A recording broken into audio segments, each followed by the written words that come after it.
네, 안녕하세요. 네, 육아정책연구소 양미선 선임연구위원입니다. 아동 패널이 2008년에 시작이 됐거든요. 그래서 2008년도에 한 아동 패널과 그래서 영유아 교육보육 패널 저희가 조사한 자료를 조금 비교해보고 차이를 봤더니 13에서 14년도 정도 차이가 나더라고요. 아동에 따라서는. 그때 얼만큼 우리나라 아이들이 13, 14년 동안 변화를 했는지 조금 설명을 드리는 게 좋을 것 같아서 저희가 그 내용 중심으로 이제 정리를 했습니다. 패널이 어떻게 진행이 되는지 아셔야 될 것 같아서 소개를 먼저 해드리면 영유아 교육보육 패널은 2022년생 출생 아동을 대상으로 하고 있습니다. 아동 패널 아동은 2008년도 출생한 아동입니다. 그래서 22년도에 출생한 아동들은 21년에서 22년 전국에 있는 이제 산부인과에서 대상을 표집을 했고요. 2008년 아동 같은 경우는 2008년 4월부터 7월까지 전국 의료기관을 이제 대상으로 해서 표집을 했는데 제 기억에 저희 학교에 있는 랩실에 있는 석사 친구들이 많은 이제 산후조리원과 소아과를 누비면서 표집을 하면서 조사를 했던 기억이 납니다. 2022년도 교육보육 패널 같은 경우는 1차 년도 조사가 22년도에 있고 2008년도 이제 아동 패널 같은 경우 2008년도에 1차 조사가 됐습니다. 그래서 아까 강은진 박사님께서도 말씀하셨지만 2008년도 아이들은 지금 고2이고요. 그다음에 2022년도 출생 아동은 우리나라 나이로 지금 4세가 됐습니다. 그래서 저희가 이제 저희 이론적인 배경이 조금 저희가 연구를 할 때 갖고 있잖아요. 그래서 이 아동 패널하고 교육보육 패널 같은 경우는 저희가 이제 석사 때 아니면 이제 아동 발달 배울 때 가장 많이 나오는 게 생태학적 체계 이론을 바탕으로 하고 있습니다. 그래서 아동을 둘러싼 부모 그리고 이제 가구, 뭐 조부모가 될 수도 있고, 뭐 이모 삼촌도 될 수도 있고, 가구 특성과 그다음에 아이들이 이제 영유아 보육교육기관을 다니죠. 그래서 이제 보육교육기관의 특성, 그리고 이제 지역사회, 그리고 요즘에는 이제 가장 영향을 많이 미치는 게 정책이죠. 정부에서 어떤 정책을 하냐에 따라서 아이들이 기관을 이용할 수도 있고, 이용하지 못할 수도 있고, 이러기 때문에 정책 특성까지 이 교육보육 패널과 아동 패널은 담고 있습니다. 그래서 이제 약간의 이제 양쪽을 보시면 좀 차이가 나는데 아동 패널 같은 경우는 저희가 이제 2008년부터 거슬러 왔기 때문에 아동 조사가 6차년도에 실시가 됐습니다. 근데 아직 교육보육 패널은 아이들이 조금 더 자라야지 아동 조사가 이제 이루어지고요. 지금은 이제 부모를 통해서 아동의 성장이나 발달을 관련된 조사를 하고 있습니다. 그리고 이제 문항입니다. 조사 변이는 앞서 이제 생태 체계에 발맞춰서 저희가 이제 문항을 구성을 했습니다. 근데 저도 이제 공동연구진으로 있으면서 왜 2008년도랑 똑같은 문항을 쓸까? 그 사이에도 이제 많은 학자분들이 지표를 많이 개발하셨잖아요. 근데 2008년도 같은 경우는 제가 석사와 이제 박사할 때 제가 이제 조교를 많이 했는데 그때 박사과정 했던 이제 박사 선생님들이 쓰셨던 지표들을 되게 많이 썼었거든요. 2008년도에. 근데 그게 이제 2022년도도 같이 쓰여서 좀 더 다른 지표들이 들어왔어야 되지 않나라는 아쉬움이 있었는데 또 이렇게 학술대회를 하고 보니 비교가 되네요. 네. 그래서 이럴 때 또 쓰이는구나라는 좀 생각을 했습니다. 그래서 이제 문항을 보시면 이거는 이제 교육보육 패널이라서 조금 아동 패널하고는 다른 문항들이 좀 있습니다. 그간 정책도 변화했고 아동에 대해서 좀 더 알 필요가 있다라고 생각되는 이제 문항들이 좀 있고요. 그리고 이제 그동안 이제 부모님들이 취업을 굉장히 많이 하시잖아요. 그래서 취업 요인들이 조금 더 많이 추가가 된 것 같습니다. 그리고 정책 특성 같은 경우도 조금 변화가 많습니다. 그래서 뒤에 보시면 앞서 보셨던 교육보육 패널하고 아동 패널이 조금 비슷한 듯 하면서 조금씩 차이가 납니다. 그래서 자료를 참고를 하시면 될 것 같고요. 네. 그리고 이제 변이는 공동 변이입니다. 이제 저희가 뒷부분에 이제 조사 결과를 설명드릴 때 이제 그거를 좀 이제 개요를 이제 정리를 하신 것 같은데 가구 특성에서는 뭐 이제 아동의 일반적인 특성, 그다음에 부모의 특성, 그다음에 뭐 아이 태어날 때, 그다음에 사회적 지원, 그다음에 아동 특성은 뭐 신체나 뭐 신생아 집중치료실, 그다음에 부모 특성은 만족도, 뭐 갈등, 스트레스 뭐 이런 것들로 이루어지고 있습니다. 그래서 여러 가지 이제 변인이 있긴 한데 저희가 오늘 발표를 하는 거는 이제 영아기 특성을 중심으로 이제 발표를 드리겠습니다. 지표가 굉장히 많다라는 건 아실 거예요. 네.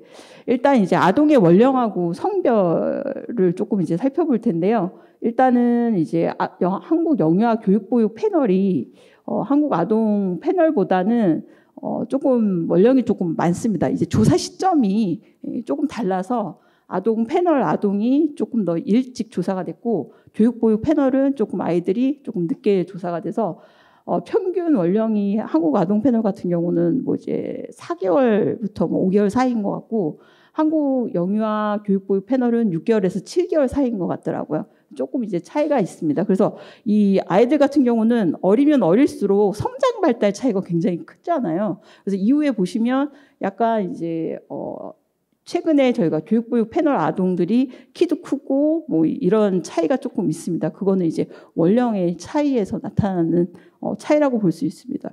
질병관리청 들어가시면 이제 소아청소년 발달 지표 같은 게 나오거든요. 저희가 10년 전 아이들하고 지금의 아이들을 같은 원령으로 비교해 보면 18개월 전까지는 10년 전의 아이들보다 우리나라 지금의 아이들이 작게 태어나더라고요. 몸무게도 작고 키도 작은데 요 데이터는 조금 이제 차이가 나서 봤더니 조사 시점이 틀립니다. 그래서 18개월 이후에는 좀 최근에 아이들이 더 크더라고요. 10년 전의 아이들보다. 성별은 네, 남아가 여아라 거의 비슷하긴 하지만 네. 근데 한국 아동 패널하고 교육보육 패널하고는 그렇게 큰 차이는 없는 것 같습니다. 그다음에 출생 순입니다. 예, 출산율이 굉장히 많이 떨어져서 요즘은 하나 있는 가구가 굉장히 많죠. 예, 그래서 보시면 첫째가 교육보육 패널은 첫째가 61.3%나 차지하는데 한국 아동 패널에서는 저희가 조사 대상이 첫째하고 둘째가 거의 40%에서 50% 사이였습니다.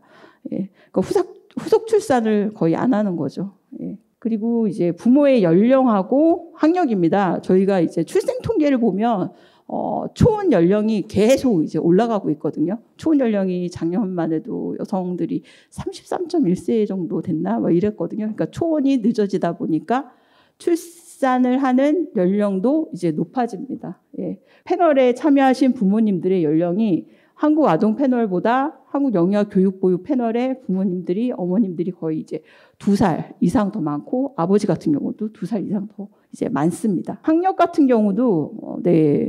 저희가 이제 교육열이 굉장히 높죠. 그래서 이제 한국 아동 패널보다 영유아 교육보육 패널이 이제 대학교 졸업이나 뭐 전문대 졸업하는 이제 학력이 더 높은 걸로 이제 나타났습니다.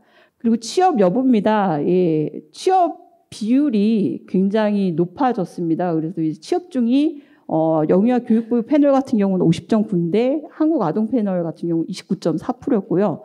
저희가 계속 이제 저출산 뭐 이런 문제를 할 때 N커브 얘기를 하는데 2, 3년 전부터 N커브가 굉장히 완만해졌어요. M이 모양이 안 나오고 있거든요. 여성의 경제활동 참여율이 53, 54% 이렇게까지 높아졌기 때문에 취업률이 패널에도 영향을 미친 것 같습니다.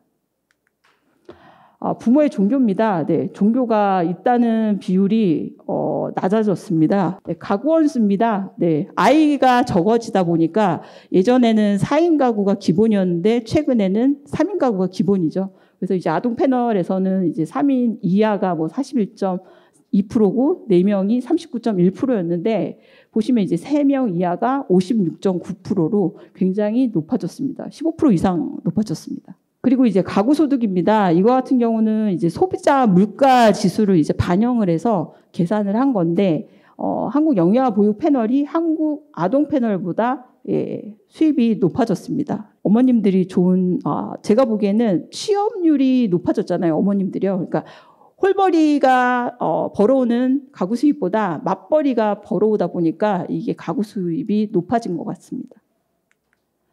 가구 지출은 이제 많이 벌면 많이 쓰겠죠. 예. 그리고 이제 가구 부채입니다. 예. 부채가 있다라는 비율이 한국 영유아 교육보육 패널이 아동 패널보다 높아졌거든요. 이거는 이제 뭐 신혼부부부터 시작할 때 부채로 시작한다고 하잖아요. 이제 가구 이제 집을 마련할 때 다 대출로 하고, 뭐 학생 때도 대출로 시작해서 대출로 끝나려고 하는데. 그래서 이제 결혼하면 이제 집 마련 때문에 대출이 많아져서 아동 패널보다는 영유아 교육보육 패널에 부채가 있다라는 비율이 좀 더 높아진 것 같습니다. 아동 특성입니다. 네. 아까 이제 말씀드린 것처럼 영유아 교육 보육 패널 아동이 원령이 아동 패널보다는 한두 달 정도 더 높거든요. 그래서 조금 이제 신체 발달이 좀 더 됐습니다. 그래서 이제 신장 같은 경우는 이제 비교를 해보시면 영유아 교육 보육 패널이 이제 3000년도 같은 경우는 91.2cm인데 아이들이 이제 아동 패널 같은 경우는 88.69cm입니다. 그래서 이제 전반적으로 영유아 교육 보육 패널 아동이 키가 좀 더 아동 패널보다 이제 크고요. 체중입니다. 이제 체중도 동일하게 교육 보육 패널 아동이 좀 더 많이 나가고 있습니다. 3차년도 같은 경우는 13.30kg인데 이제 아동 패널 같은 경우는 12.56kg이고요. 예, 차이가 있습니다. 그리고 이제 두입니다. 이제 머리 둘레를 이제 말하는데 이것도 이제 키도 크고 몸무게도 이제 많이 나가다 보니까 아이들 이제 머리도 이제 성장이 돼서 조금 더 영유아 교육 보육 패널 아동들이 두이가 더 이제 깁니다. 그리고 이제 신생아 집중 치료실 입원 여부입니다. 비율이 거의 4배 가까이 이제 높아져서 이것도 조금 놀라운 좀 이제 연구 결과였습니다. 입원 일수 같은 경우는 거의 비슷합니다. 예, 의료가 이제 발달이 돼서 아이들이 조금 이제 많이 이용하지만 소아 집중 관련된 이제 의료기관도 많이 발달이 돼서 치료 기간은 비슷한 것 같습니다. 그다음에 이제 부모 특성에 대해서 말씀드리겠습니다. 이제 부모 특성 같은 경우는 이제 뭐 결혼 만족도나 갈등 이런 것들 저희가 이제 중심으로 이제 정리를 했는데요. 결혼 만족도 같은 경우는 영유아 교육 보육 패널이 아동 패널보다는 조금 이제 높게 나왔습니다. 예. 그래서 제가 보기에는 예전보다 아빠들이 가사나 양육에 참여를 굉장히 많이 하잖아요. 예. 그래서 어머님들이 결혼 만족도가 높아진 게 아닌가라는 좀 생각도 들고 아버지들도 조금 높아졌거든요. 예. 그래서 결혼 만족도가 조금 높아졌고 이제 부부 갈등은 또 낮아졌습니다. 조금 낮아진 게 결혼 만족도가 높다 보니까 갈등은 적겠죠. 예. 그래서 이게 상호 보완적인 관계라서 갈등이 조금 낮아졌고요. 그리고 우울인데 저는 이제 결혼 만족도가 높고 갈등이 낮은데 왜 우울 점수는 조금 높아졌을까라는 좀 약간 의외의 결과입니다. 보면 주요 우울군이 영유아 교육보육 패널 같은 경우는 20.9%거든요. 어머님이요. 그리고 이제 아버지 같은 경우는 10.6%입니다. 근데 한국 아동 패널 같은 경우는 6.5%였습니다. 제가 보기에는 이제 직장 다니는 어머님들 많고 이제 자녀에 대한 뭐 양육, 뭐 교육 그리고 이제 사는 게 좀 힘들잖아요. 요즘에 이제 계속 상대적으로 이제 비교하게 되고 인스타그램이나 이런 것들 때문에 그래서 우울 지표가 조금 높게 나온 게 아닌가라는 생각을 좀 했습니다. 음주입니다. 예. 한국 영유아 교육보육 패널 어머니 같은 경우는 이사회에 마신다는 비율이 51.5%인데 한국 아동 패널도 거의 이제 비슷하긴 합니다. 자주 마시는 게 영유아 교육보육 패널이 조금 더 많죠. 네. 그리고 이상 자녀수입니다. 예. 한국 영유아 교육보육 패널에서는 이제 2명이 69.8%인데 한국 아동 패널에서는 57.7%였고 그다음에 3명이 30.5%였거든요. 근데 이제 영유아 교육보육 패널에서는 3명이 11.5%입니다. 예. 그래서 지금은 보통은 이제 평균이 1명을 낳고 조금 괜찮으면 2명을 낳을까 말까 생각을 하시는데 예전에는 2명이 기본 옵션이었거든요. 그리고 이제 1명을 더 낳는다. 이런 고민들이 많으셨는데 이제 아이들이 이제 많이 줄어든 것 같습니다. 그리고 아버지 양육 참여에 대한 어머니 인식입니다. 예, 어머니가 보고를 한 결과를 가지고 저희가 이제 분석을 했는데 영유아 교육보육 패널 같은 경우는 아버님이 많이 참여한다라는 거에 대해서 4.11점인데 한국 아동 패널에서는 3.58이었습니다. 예. 맞벌이를 하다 보니까 아버지가 이제 같이 어머니만 할 수는 없죠. 같이 돕게 되니까 참여에 대한 인식이 높아진 것 같습니다. 양육 스트레스입니다. 예, 영유아 교육보육 패널이 1차년도에는 2.56점, 그 다음에 2차는 뭐 2.46, 그 다음에 3차에는 2.59였는데 한국 아동 패널하고 비교를 해보면 조금씩 낮아졌습니다. 예. 이것도 아버님들이 양육 참여를 많이 하시다 보니까 독박 육아가 조금 덜어졌죠. 그래서 양육 스트레스도 조금 준 게 아닌가라는 좀 생각을 했습니다. 그리고 자녀에 대한 부모의 책임을 나타내는 지표입니다. 근데 이제 아버지하고 어머니하고는 확연히 틀리더라고요. 근데 아동 패널에서도 어머니가 자신의 삶이 굉장히 중요했거든요. 그리고 이제 한국 영유아 교육 패널에서도 어머니도 자신의 삶이 중요하다라는 게 부모로서 이제 아동한테 최선을 다해야 된다라는 것보다 이제 높았는데, 아버지들 같은 경우는 여전히 일단은 우리나라 아버님들이 이제 가장으로서의 책임감이 많은지 자신을 희생해서라도 자녀의 행복을 위해서 더 이제 노력을 해야 된다라는 지표가 더 높게 나왔습니다. 그리고 이제 양육 신념입니다. 예, 이것도 이제 좀 재밌긴 한데, 예전에는 저희가 아동 패널 하면 근면 성실이었거든요. 70년대생들은 저희가 교훈이나 뭐 이런 데서도 보면 근면 성실이었잖아요. 그래서 아동 패널을 보면 마지막에 근면함이 이제 중요하게 나오는데, 영유아 교육보육 패널 같은 경우는 독립심, 끈기, 그리고 이제 근면함이 나옵니다. 그래서 이제 아동 패널과 교육보육 패널이 이제 시대가 바뀌면서 조금씩 이제 달라진다라는 걸 좀 볼 수가 있습니다. 그리고 이제 사회적 지원입니다. 예, 이제 영유아 교육보육 패널에서는 뭐 정서적 지지, 사교적 지지, 도구적 지지, 뭐 정서적 지지 순으로 나왔는데, 한국 아동 패널에서는 이제 정서적하고 도구적 지지가 더 이제 같이 비슷한 수준으로 나오고, 그다음에 정서적, 사교적 지지 순으로 나타났습니다. 이게 조금 이제 차이를 보입니다. 2000년도 되면 아이가 이제 기간을 이용을 하거나 친구를 만나주고 뭐 이렇게 되는 연령이 되거든요.